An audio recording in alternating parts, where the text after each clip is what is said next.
நம்ம தோட்டத்தில் நமக்கு என்னென்ன தேவைப்படுறதுலாம் நான் பறிச்சிக்கலான்னு பார்க்கலாம். இன்றைக்கி செரி நிறைய காய்ச்சி கிடந்துச்சு. இந்த செரி பழத்தையும் யாருமே சாப்பிட மாட்டோம். ஏன்னா அவ்வளோ புளிக்கும். பறித்து பறித்து கீழே விழுறது தான். இது பெங்களூர் ரோஸு ரெட் கலரு. மேலே போய் நல்லா பூத்துருக்கு. நேற்று நல்ல மழை பெஞ்சதுனால அவ்வளோ தண்ணியும் கொட்டுது பாருங்கள். இது நம்ம சின்ன நெல்லிக்காய்ன்னு சொல்லுவோம். இதுவும் நல்ல புளிக்கும்.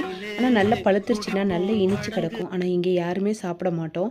இந்த நெல்லிக்காய் உங்களுக்கு யாருக்கெல்லாம் பிடிக்குங்கிறத சொல்லுங்கள். நாங்கள் தான் சாப்பிட மாட்டோம். வேஸ்ட்டாக அவ்வளோ கீழே விழுந்துட்டே இருக்குது. யாருக்கும் வேணும்னா இந்த நெல்லிக்காய் உங்களுக்கு வேணும்னா மெசேஜ் பண்ணுங்கள்.